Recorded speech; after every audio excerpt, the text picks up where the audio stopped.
There's cameras on.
As proposed, please signify by aye. Aye. Opposed? Okay, minutes are approved and accepted. Moving on to new business. Kathy's done a lot of work getting the draft of the preservation planner position ready. Okay, I'm going to try to share. Stop screen. We do have availability to share the screen, so I'm going to try to do that now. Let's see, I have this one. That's the trouble with your names. There we go. You talk loud. Okay, let me go back here and share my screen. Okay. According to the CLG grant that we applied for and received, were awarded, we part of that grant will help pay for the city to hire a preservation planner. I have prepared on the back of you see the list, so you have a copy of it. This, I basically took some model job descriptions as well as guidance from Bill Callahan with State Historic Preservation Office on what the job description should entail, and that's what you have before you. It would be a full-time position working in the City of Erie's Planning and Neighborhood Resources Department, and then we have a list of experiences and requirements. It would be one thing that would be required is a bachelor's degree and some sort of historic preservation related degree program. We would want to see someone who has experience working with specifically CLG communities, because one of the main roles of the preservation planner is to ensure that we can maintain our CLG status. Mm-hmm. And then they would also be the ones working directly with the Historic Review Commission, propping up the entire preservation program for the City of Erie, working with HRC, which I think Jeff is probably keenly aware what that heavy lift will be, because he's done research to try to see what next steps are. So once this is approved into form or by the HRC, we're ready to post it. Get some people, get some candidates to interview. I believe, I want to make sure we do have, I think the last meeting we did talk about a personnel committee who would assist with interviews, and just if someone could remind me who those would be. I think Melinda was one of them. It should be in the minutes. So yep. I hope it is. I think it was me also. And Dave? Yeah. Kathy, can I just, where will it be advertised? I know we use, what do we use, Indeed? We use Indeed, and then I always put them on the Pennsylvania American Planning Association Oh, website. okay. And then, Frank has done a very good job posting it across social media platforms, and our advisory councils also get it. They'll apply through City Grows? They apply through Indeed. Through Indeed, okay. I didn't know if that was connected also, because that's all the other, So everything links to the Indeed website. where you Okay. can apply. So I read it, I think it's pretty thorough. Two things. Do you give an expected salary range? Yes, the salary for this has been set at $50,000. Okay, right, so they know that coming. Yes. Right. And the other thing I noted, and these aren't the right words, but essentially one of his duties is he's helping to create a historic program from scratch. I mean, he's walking into nothing essentially, right? So they know- and they may be good, and there may be somebody who really wants to dig in and do all the work, and they're gonna say, no, I'll stay around half, it's too much work. I don't know if you want to say that, no. It is Well- in the first summary. Yeah, the job summary is where I added that. That was a recommendation from Bill Callahan. It's Okay. not typical of a standard City of Erie job description is to have anything that's written like that, so I added a little bit more Okay. flowery language to it. And I can also, when we post it on, especially the Planning Association's website, I did that with the ARPA manager as well. I prefaced it with some, this is an exciting opportunity, and I'll do the same with this one. Because as you're right, there's gonna be people out there who wanna participate in, or want this job for that reason, that they're gonna be starting it from scratch.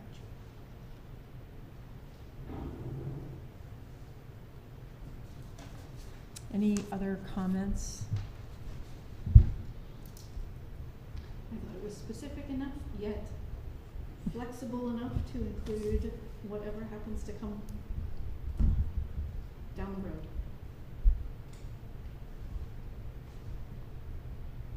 And they will be housed, their offices will be right beside our demolition coordinator's offices, because I figured that's where the magic happens. And you said this gets posted on Indeed.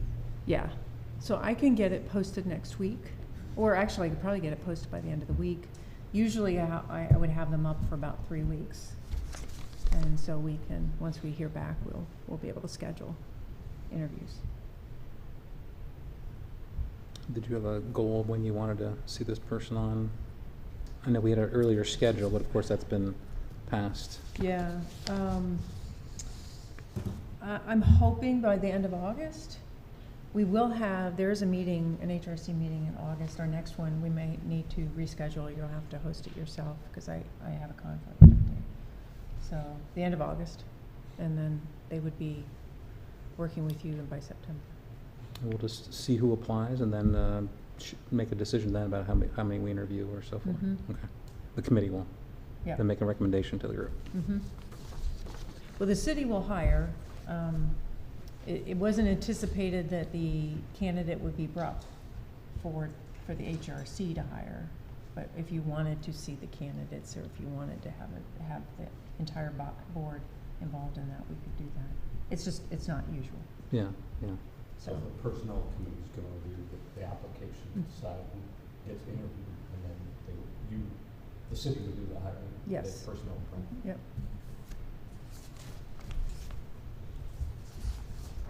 And so that means, Dave, with you expressing your interest,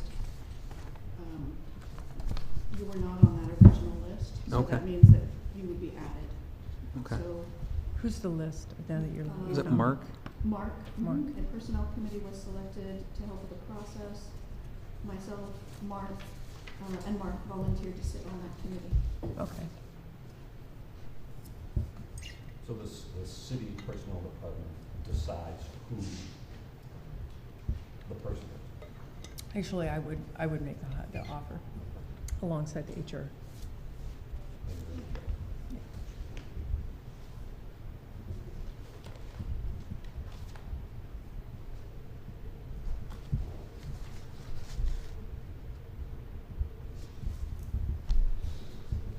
Are there any Any other questions about the preservation planner position?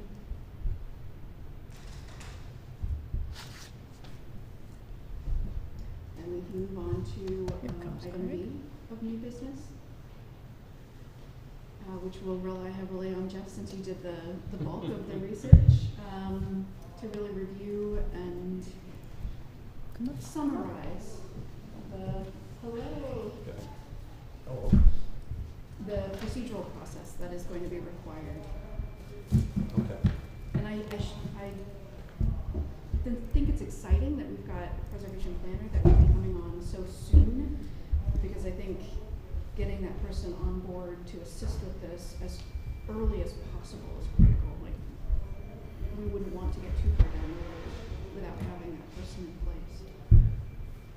And I think I have your new version up, Jeff. Do you have a package for Yeah. right? Yeah. For the first time. Seeing people is quite different, instead of little screens. Okay, so, in Kathy's original timeline for things that we have to do, it was July and August, we're gonna spend working on policies and procedures. So to expedite that, I went through the zoning, ordinance and kind of picked out a bunch of things that needed to be done. Now, it isn't meant to be completely inclusive, right, but at least it's a starting point of stuff that has to be resolved. So, what I did was, I resorted the list, and Kathy, you had it. I think this is the- Yep. It's the same thing you have in front of you, except what I did is I sorted them into policies, procedures, and guidelines.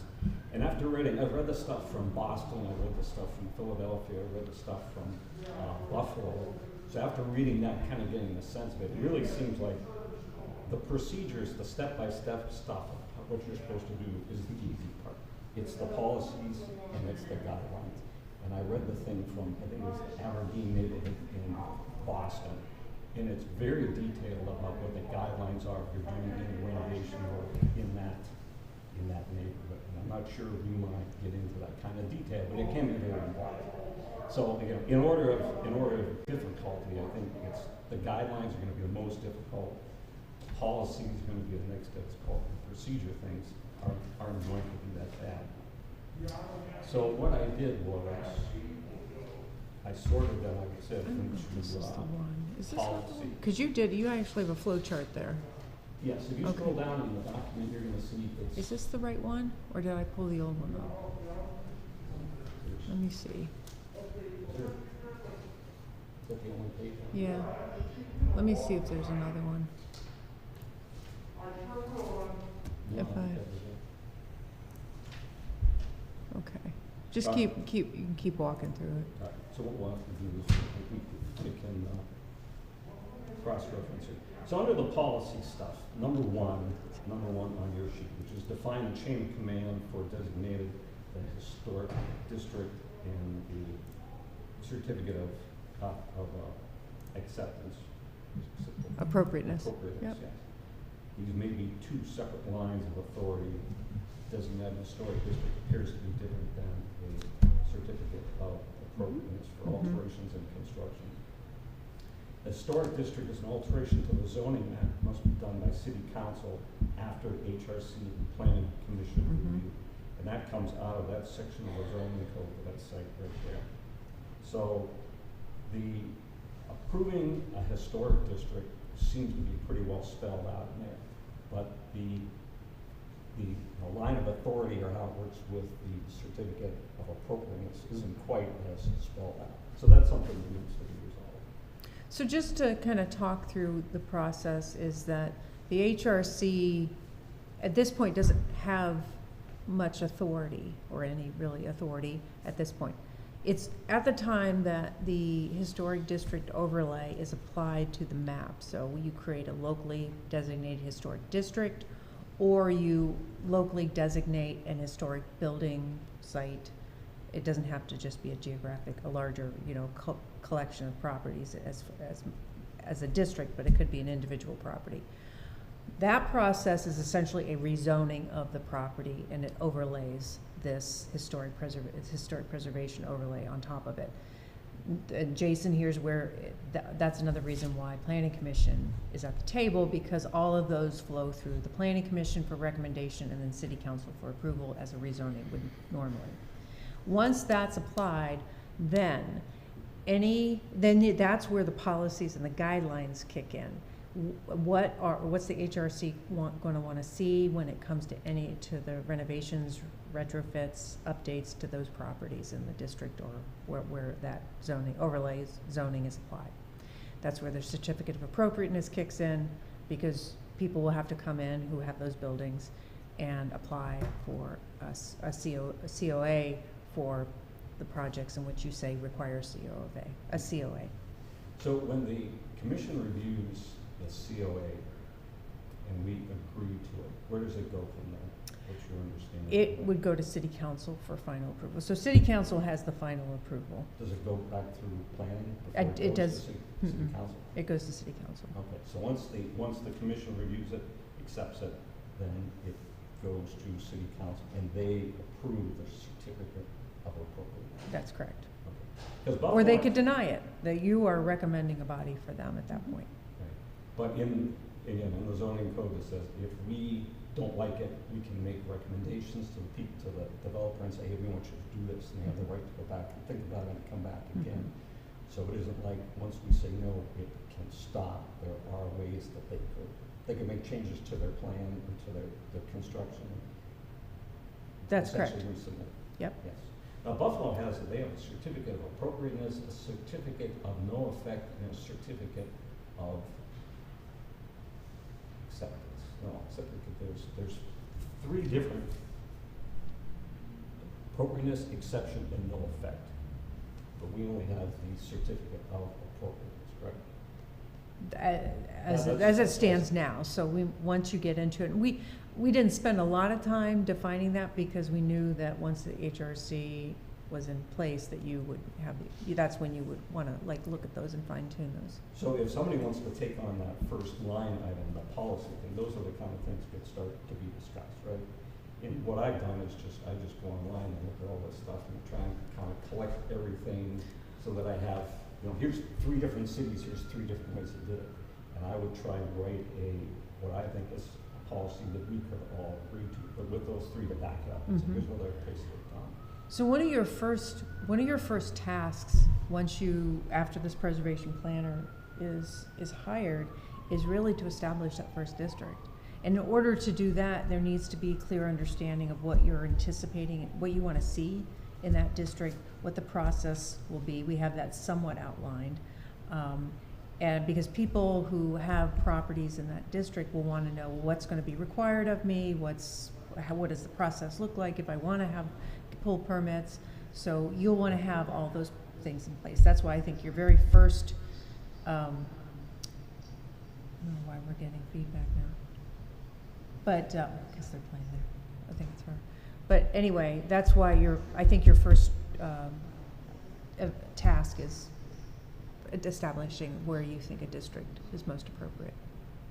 And then that'll help you establish your policies and procedures a little bit more specific. How about the guidelines too? Because I think those are important with the area picked, because like in Boston, they flat out say vinyl replacement windows are prohibited and won't allow it. And I don't know if we want to get that, that strict, but I think that first historic district, that's something like if I was a person that lived in that district, I want to know the things I'm allowed to. They talk a lot about doors, they talk a lot about windows, they talk a lot about chimneys.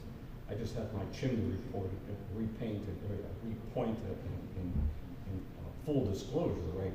One of the things they say in Boston is you have to point it with mortar that matches the rest of the house.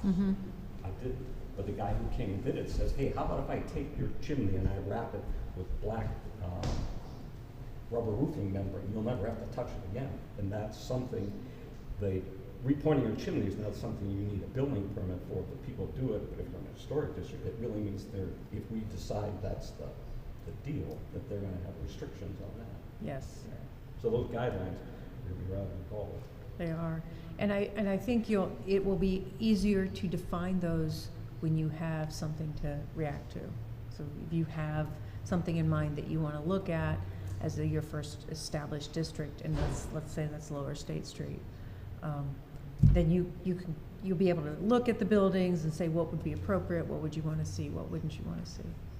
Right. Yeah. I just don't want to set a precedent and then have to either go back and change it later, or, you know what I'm saying, allow it someplace like spot zoning and say, well, you can do that, and then after we think about it, says, well, the rest of you people that, you know, want to have a historic district after, we have different rules Yeah. for you. Because you're right, they're going to want to say, before I want to sign up for it, or my neighborhood wants to sign up for it, what am I going to have to do? And then that kind of goes back to education becomes even more important at this point. It's like, how do you sell the idea of creating the historic districts?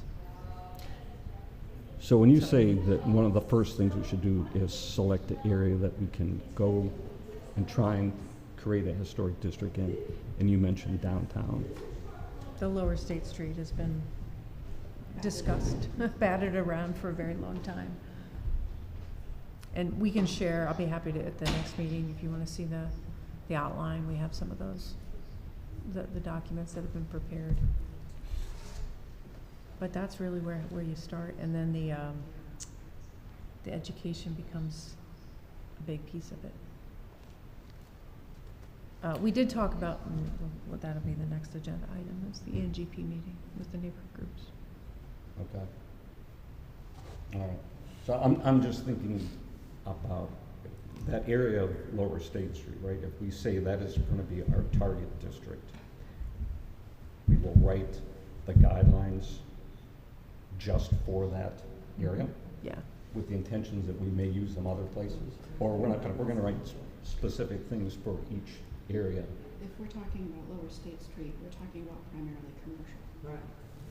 So those are differences that was, you know, when Kathy was talking about kind of defining the guidelines based on where the historic district is, that is important, whether it's a district that has commercial properties or a district with residential properties, or it could even be a specific style. So it could be a residential district where the majority of the buildings are 19th century. So you would then create a set of design guidelines that would be specific to the styles of homes that would be in that particular district. So there are a lot of different ways to approach the development of these design guidelines. I know Allentown has a set of guidelines for each of their historic districts, right? So just because each one has different building characteristics. And also new construction, right? There's As well as new requirements construction. in Lower State Street could be seeing new construction as well, right? So you would need both of Absolutely. those guidelines for that area. So does it mean we can't do anything until we decide whether a new historic district or the first historic district is going to be? Or do we wait for if we don't want to start talking to them about a historic district until we have policies in place, but we're assuming that is the first most likely area to be a historic district. Well, there's, I mean, that's interesting. I don't You want to can be too blocked here, we can't, yeah. we can't do anything. Well, you also have to decide what is we talked about a work plan, and, you know, next year's work plan is gonna look very different than this year's work plan. So you can also establish, so here's a good example, what is it that the HRC also wants to do? How will you work?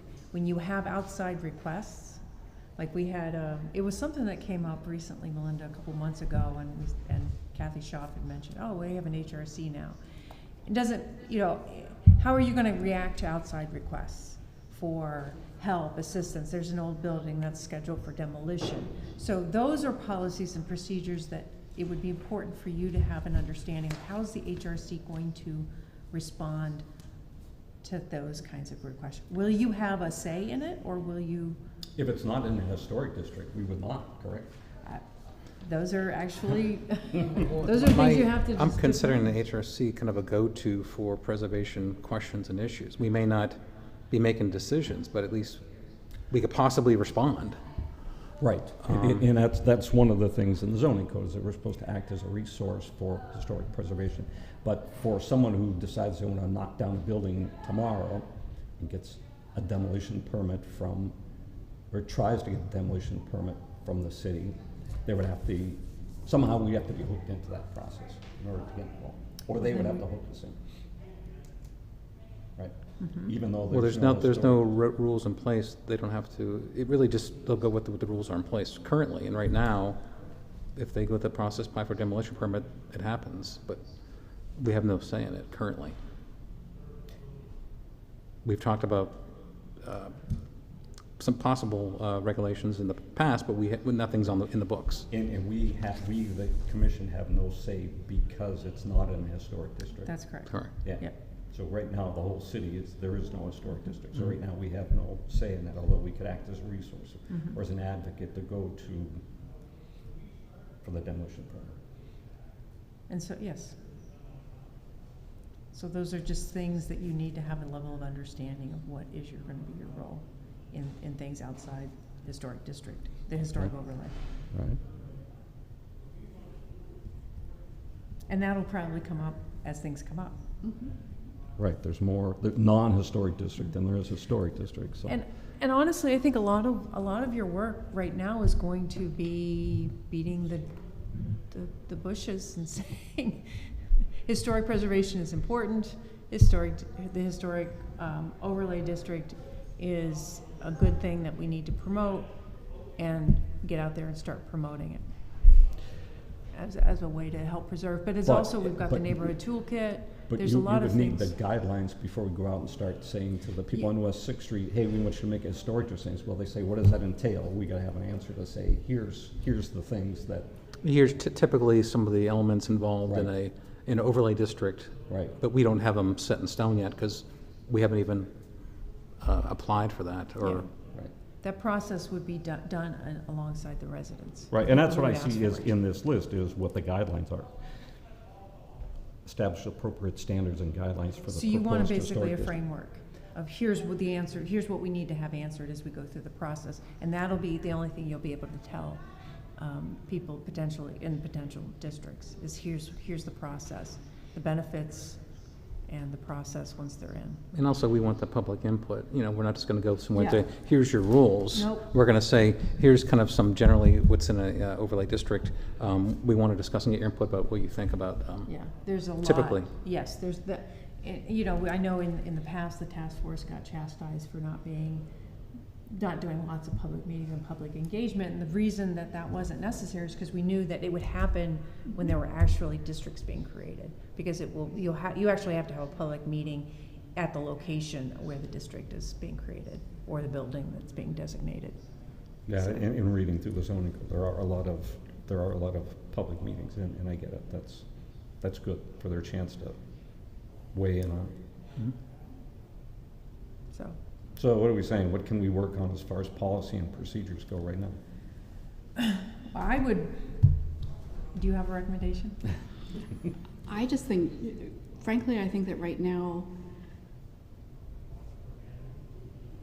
one of the important things that we could each do as members of this HRC is to do our research, similar to Jeff, what you have been doing, and generate some sample documents that we find through other cities, that we are latching onto, and we appreciate kind of the right clarity, concise process. I don't think we want to, I think we would want to probably be diligent with avoiding complicated procedures and policy.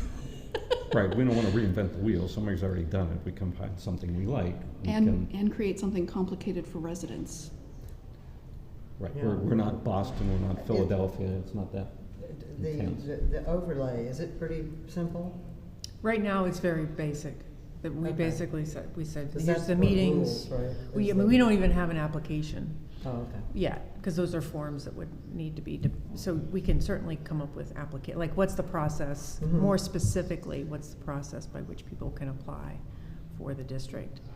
And then, really, it's, what's the educational program by which you wanted to go out there and get people interested in understanding and knowing about these things. Does that make sense? I hope that makes sense. Yeah, it does. It's really hard right now. I know this is because we're starting from scratch. Right. It's like we're kind of talking about all these different things we need to do, but we need a work plan to say what are we going to put them in and what needs to become first type of thing. Because when there's a list of things to do, there's a preservation planner, we're talking about overlay districts, but what order we want to do those and what steps we need to get to for each one. That's what I keep on thinking about is there's a lot to do and know how we want to address it. Right. So in this list, there's 5 items, and I don't think we have to spend as much time as we did on the first one, but at least this is a good discussion. But there's 5 items in that policy thing, and if there's 5 people on the commission, maybe we each take one and do exactly that. Do our research, find out what other cities have done, and try and write a sample. Here's what I think would be a good idea, and bring it back to the commission so we can all review it. Sure. We can put our initials next to each thing? Sure, I'll let. And which number Lindy. are you? So, which one do I want to sign up for? Is that your question? What are the 5? So I'm looking at this okay, list of 14. I'm sorry, that's right, because you don't have the resorted list. Oh, no, I wasn't yeah. smart enough to bring it with me. So the policy, let's see, first one in your list is a policy. Define the chain of command for designated historic and a COA, which we know is in the zoning code. I think that's done. Then the next one I is. don't see this one. Oh, the first one is. Yep, the very defined. first one. Someone's Okay. in there. So on your list, then the next one would be 7, zoning code 7A, administrative review, permits zoning or building to approve certain activities listed without review by the HRC. So that's our policy. What do we want them to be able to say? We don't need to, so that's the second one. Okay. The next one isn't on your list, but it is develop a policy for renovation work in a historic district. And that goes along with the guidelines for renovation and also what's the process. The next one, Develop a, policy for renovation work in historic districts. What type of construction are we gonna allow? What things can they do? And what are they allowed to do their houses that we would be willing to approve? And that comes back to the guidelines. And then 13, develop criteria for the HRC review of demolitions. And the 5th one on my list, which isn't on there, is should there be a fee for HRC review?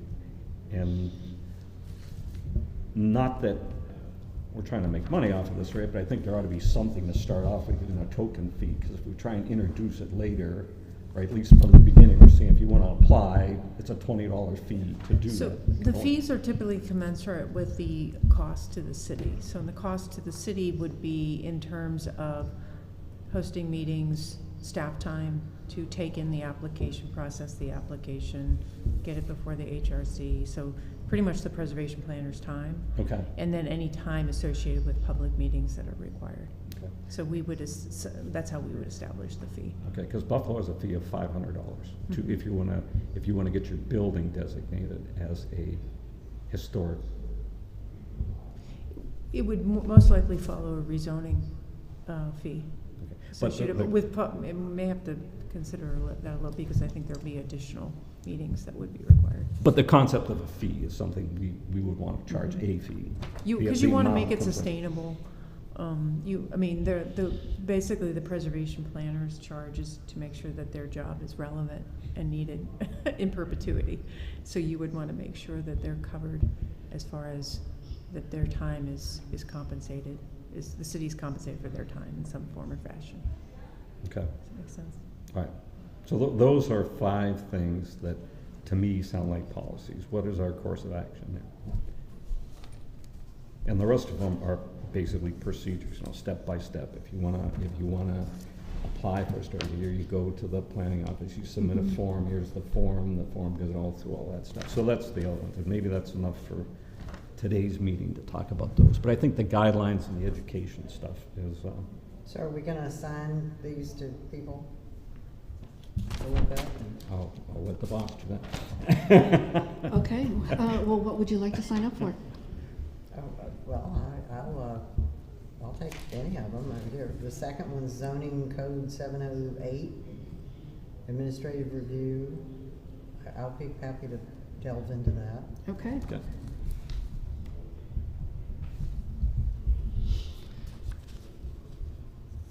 Jeff, what would you like to take? Let me take 4, the demolition.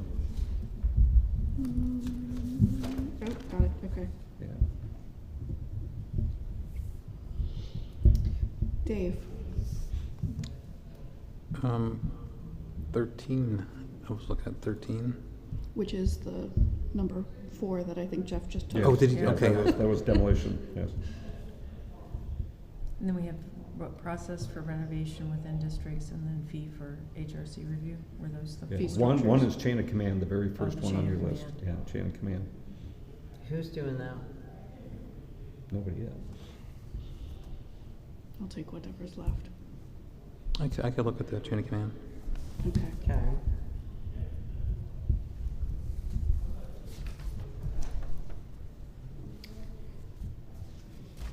So then I'll look at our policy, or sample policies for renovation work, Yes. as well as, while I'm there, I'll look up fee structures, since we're missing Mark. We'll let him off the hook. That sounds like an easy one. I think Kathy has already said, we need to charge a fee, that's just a matter of how much. Yeah. Well, the COAs are probably gonna be the big, I think the overlay is gonna be mostly the rezoning fee, but the certificate of appropriateness, it'd be good to know what other communities are charging, because we don't have a commensurate fee for that.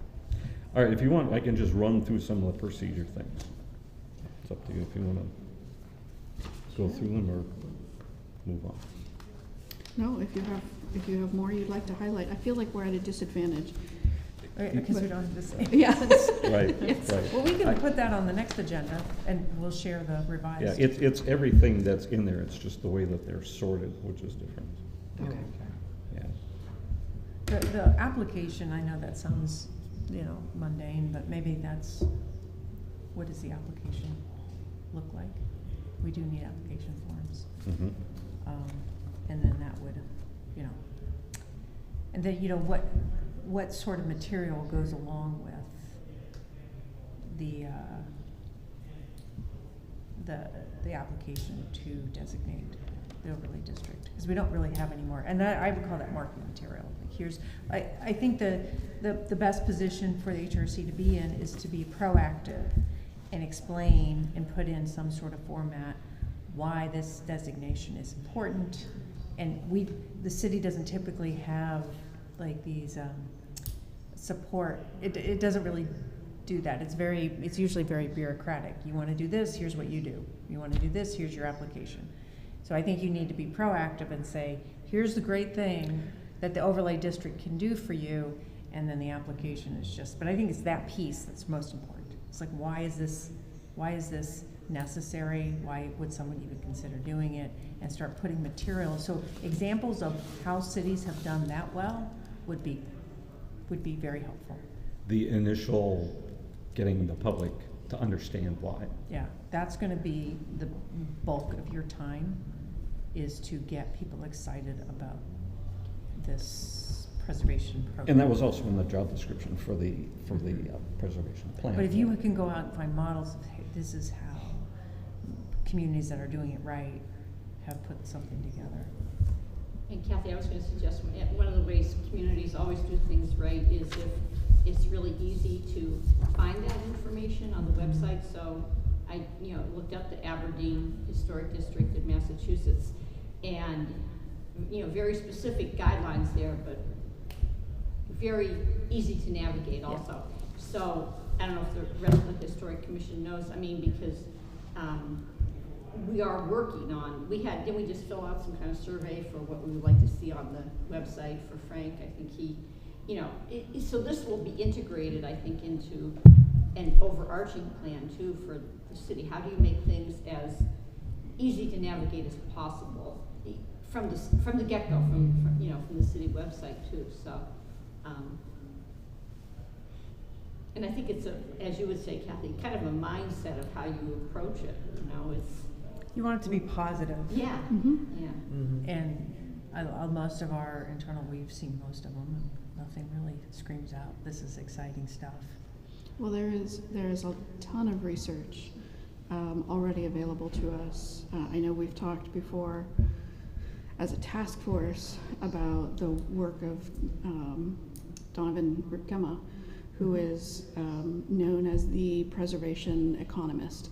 He's the one who has, his firm, Place Economics, has studied the economics of historic preservation. And so they have tons of research available, some of which we actually quoted to City Council during the various presentations about how historic districts are great promotional tools that can be used by realtors to promote the sale of historic properties.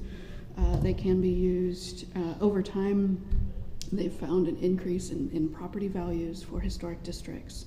They found that historic districts are much more stable when we see economic downturns. So for instance, when the housing market crashed in 2008, there was a comparable difference between homes that were mortgaged within historic districts and homes that were mortgaged outside of historic districts, and historic districts were more stable. So there's tons of research available to us that we can use to really build a case statement for why historic districts are important. So if you want to pull those down, like what you like, we can start keeping those on the Google Drive. When the preservation planner is here, then he or she has got a wealth of information to start from of what her HRC would like to see. One of the things I liked in the Boston guidelines for the Aberdeen district is they come around and said it. They're talking about air conditioning an old building, right? And they said our intent is to help you find a solution that allows you to cool your building and keeps in mind historic preservation. So they're not saying, oh, you can't air condition it, right? Because you can't make it look nice. Right. So it was nice. It's such an obvious statement. It's like one of those kind of throw out things, but really it means that, hey, we're here to work with you. And they actually put it in their document that we're not, I think Mark brought it up at one of the meetings, right? We're not being obstructionists. We're trying to work with you. We're there to help. There's always an alternative solution, just like windows, just like everything for any issue that would possibly come up. Okay, so we all have our marching orders. We now have, committee assignments, so we know what each of us is responsible for researching. It is I would say it's up to you if you are comfortable with Google Drive. I think you've changed it. I don't know how to change it. Oh, okay. If someone can, I'll ask Frank, if you know how to help me with Google Drive to ask the permission. So if not, send it to me and I'll deposit it in the Google Drive. You want to put a due date on that? I would say by our next meeting. Okay. Which is, I think, August 12th. It's the second Monday because it was put in the paper incorrectly, so now you're kind of stuck with it. It's the 9th of August. Okay. And frankly, I would say if in completing your assignment you come up with a sample document that you are absolutely in love with, but it is not related directly to your assignment, save it anyways. In the Google Drive, do we have like categories where we could place things? I've been adding the folders. Yeah, because we don't want to just have a big long list that people are guessing at. No, I'll make an appropriate folder name for it. Do you want to jump to C then? Yes, just two things to put on your calendar. The mayor's press conference on Thursday, July 22nd will be an update specifically for the city's CLG status, our CLG grant, and announcing of our Keystone Preservation grant. And then hopefully we will also be giving an update on the preservation planner post opportunity. No need to attend, just letting you know that that's happening. And then the Erie Neighborhood Growth Partnership, their next meeting is August 12th at 1 p.m. So we had talked about this group speaking with them about some of the needs of our neighborhood organizations and what they would like to see the HRC work on. What was the date? It's August 12th at 1 p.m. And they're still mostly by Zoom just because there's so many different participants, so I'll send you all a link. Whoever wants to participate can. I would think that in addition to kind of asking specifically from the neighborhood's perspective what might be important, I would think that we might also want to share with them kind of our major to-dos. Right, we have a whole list of things that we as a group need to accomplish over the next year, 1 to 2 years, written into our CLG application, written into our Keystone Grant application, right? So we know that we are going to be working on development of the historic preservation plan. We know we're going to be working on development of a methodology for surveying the city, which the staff from the State Historic Preservation Office has been requesting for the last 3 or 4 years. We know that we want to begin work on the neighborhood preservation toolkit, and again, that phrasing is simply a placeholder. We can call it whatever we want to. It just seems appropriate for the time being to use it until we come up with a better, flashier title for our own toolkit. Those are the ones that pop up, but it might be helpful for them to at least know that these things are coming down the road, and that it would be, right, we're hoping that they too would be communication channels or partners Yes. in communicating out to residents about all of these activities. So that Erie Neighborhood Group, is that a listening session for us, or are they expecting a presentation from us? I think that we would probably have to determine that. Because what we just talked about is other than the fact that historic preservation is good, we don't get any farther into the details because we don't know a lot of those questions about what can you do to your house and what's it going to cost and all that Now, stuff, right? won't we know a lot more when we see does the Keystone Grant specify things? Well, when we do the preservation planning piece, that'll give us a lot of information. We're just I think it's more about just letting them know that you exist, who you are, and it's a good group to dialogue with. So you can ask questions about from a historic preservation standpoint, what would you like to see?